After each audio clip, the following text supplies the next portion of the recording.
नमस्कार दोस्तों, BBMKU history में आपका स्वागत है।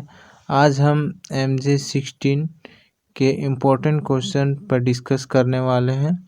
हमारा क्वेश्चन है 1991 की औद्योगिक नीति की व्याख्या करें।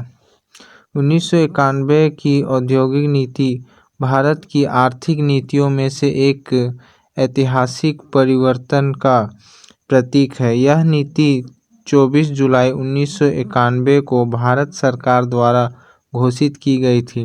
उस समय भारत गंभीर आर्थिक संकट से गुजर रहा था। देश के पास विदेशी मुद्रा बहुत कम बची थी, राजकोषीय घाटा बढ़ गया था और औद्योगिक विकास की गति धीमी हो गई थी। इन परिस्थितियों में सरकार ने अर्थव्यवस्था को सुधारने और उद्योगों को प्रोत्साहन देने के लिए नई औद्योगिक नीति लागू की। इस नीति का मुख्य उद्देश्य भारतीय अर्थव्यवस्था को अधिक उदारीकृत, निजी क्षेत्र के लिए खुला और वैश्विक बाजार से जुड़ा बनाना था। पहला है औद्योगिक लाइसेंसिंग प्रणाली का अंत। 1991 से पहले भारत में अधिकांश उद्योगों को शुरू करने के लिए सरकार से लाइसेंस लेना अनिवार्य था। इसे लाइसेंस परमिट राज कहा जाता था। इससे उद्योग स्थापित करने में देरी होती थी और भ्रष्टाचार भी बढ़ता था।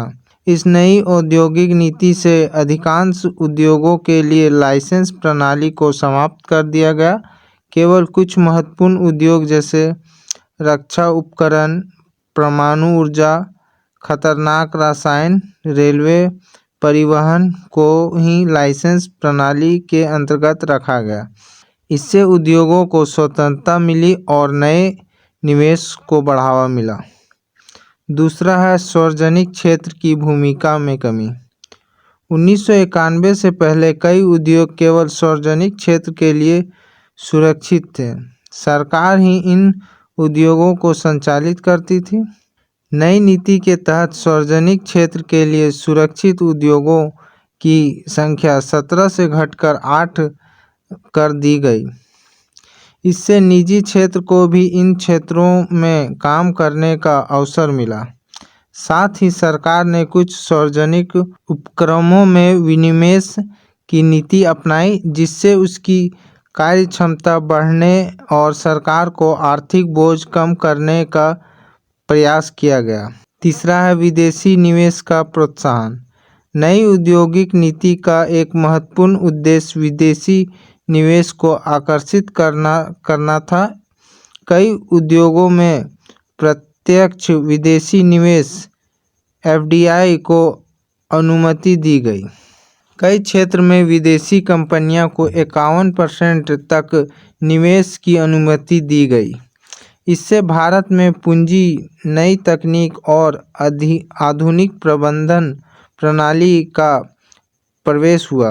परिणाम स्वरूप भारतीय उद्योग अधिक विकसित और प्रतिस्पर्धी बन सके। चौथा है MRTP अधिनियम में संशोधन। नई औद्योगिक नीति के तहत MRTP एक्ट में सभी बदलाव किए गए। पहले इस अधिनियम के कारण बड़ी कंपनियों को विस्तार करने या नए उद्योग लगाने में कई प्रकार की सरकारी अनुमति लेनी पड़ती थी। इससे उद्योग का विकास धीमा हो जाता था। 1991 की नीति में इस प्रतिबंध को हटा दिया गया, जिससे बड़ी कंपनियों को निवेश और विस्तार की अधिक स्वतंत्रता मिली। पांचवा है तकनीकी सहयोग और आधुनिकीकरण। नई औद्योगिक नीति ने उद्योगों में आधुनिक तकनीक के उपयोगों को बढ़ावा दिया। विदेशी कंपनियों के साथ तकनीकी समझौते को आसान बनाया गया। इससे भारतीय उद्योगों को नई मशीन, आधुनिक तकनीक और बेहतर उत्पादन प्रणाली अपनाने का अवसर मिला। परिणाम स्वरूप उत्पादन की गुणवत्ता और क्षमता में सुधार हुआ। छठा है वैश्वीकरण और प्रतिस्पर्धा को बढ़ावा। 1991 की नीति ने भारतीय अर्थव्यवस्था को विश्व बाजार से जोड़ने का मार्ग प्रशस्त किया। आयात निर्यात नीति को उदार बनाया गया और अंतर्राष्ट्रीय व्यापार को बढ़ावा दिया गया। इससे भारतीय उद्योग को वैश्विक प्रतिस्पर्धा का सामना करना पड़ा, जिसके कारण उन्होंने अपनी गुणवत्ता और उत्पादकता में सुधार करना पड़ा। सातवां है लघु उद्योग को प्रोत्साहन। नई नीति में लघु और कुटीर उद्योगों को भी महत्व दिया गया। उन्हें वित्तीय सहायता, तकनीकी सहायता और बाजार उपलब्ध कराने के लिए नई योजनाएं शुरू की गई। इससे रोजगार के अवसर भी बढ़े।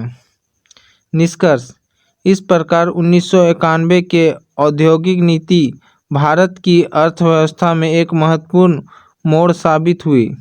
इस नीति ने उद्योग को अधिक स्वतंत्रता दी, नीति क्षेत्र को प्रोत्साहित किया और विदेशी निवेश के लिए रास्ता खोला। इसके परिणाम स्वरूप भारत में औद्योगिक विकास की गति तेज हुई, रोजगार के अवसर बढ़े और भारतीय अर्थव्यवस्था अधिक मजबूत एवं प्रतिस्पर्धी बनी।